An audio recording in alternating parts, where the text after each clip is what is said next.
Hello friends, welcome to Crazy queen kitchen channel. இன்றைக்கி நம்ம பார்க்க போகிற ரெசிபி குக்கரில் எப்படி மட்டன் குழம்பு செய்கிறதுன்றதை பார்க்கலாம்.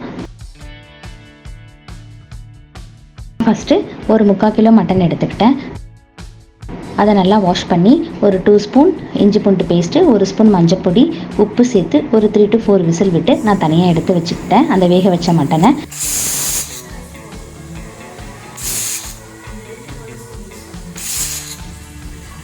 ஒரு 2 குழிக்கரண்டி எண்ணெய் போட்டுக்கோங்க. அப்புறம் தாளிப்புக்கு தேவையான பட்டை, கிராம்பு, லவங்கம், அன்னாச்சி இலை இதெல்லாம் போட்டு கொஞ்சம் சோம்பு போட்டு நீங்கள் தாளிச்சுக்கோங்க. அது தாளித்த பிறகு நான் 10 சின்ன வெங்காயம் எடுத்து பொடி பொடியாக நறுக்கி வச்சுருக்கேன். அதையும் போட்டு நல்லா வதக்கிக்கோங்க. அப்புறம் ஒரு 3 காரத்துக்கேற்ப 3 to 4 பச்சை மிளகாவை நான் கீறி போட்டிருக்கேன். அதுக்கப்புறம் ஒரு பெரிய சைஸ் தக்காளி எடுத்து அதையும் நான் பொடி பொடியாக நறுக்கி அதையும் நல்லா வதங்கின பிறகு கொத்தமல்லி, புதினா ஆட் பண்ணி அதையும் நல்லா வதக்கிக்கோங்க.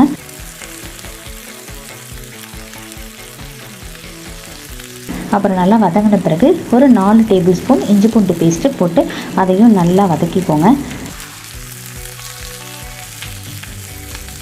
நல்லா வதங்கின பிறகு 1 ஸ்பூன் மஞ்சள்தூள், குழம்பு மிளகாத்தூள் நான் 4 ஸ்பூன் எடுத்திருக்கேன்.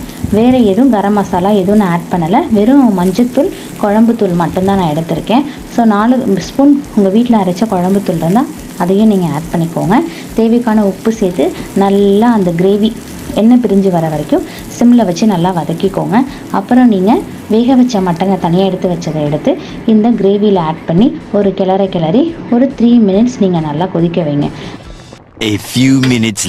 அதுக்கப்புறம் இதில் நம்ம தேங்காய் அரைச்ச விழுது நம்ம சேர்க்க போகிறோம். தேங்காயில் என்னென்ன போடணும்னா கொஞ்சம் பொட்டுக்கடலை, ஒரு 4 முந்திரி, கொஞ்சம் சோம்பு போட்டு அரைச்சி வச்சுக்கோங்க. இது நல்லா அந்த கறியோட மட்டன் கிரேவி நல்லா கொதித்த பிறகு சிம்மில் வச்சு இந்த தேங்காவை அரைச்ச விழுதை நீங்கள் போட்டு நல்லா ஒரு ரொம்ப நேரம் கொதிக்கக்கூடாது. தேங்காய் ஆட் பண்ண பிறகு ஒரு 3 minutes கொதிச்சா 3 to 5 minutesக்குள்ளே கொதிச்சா போதும்.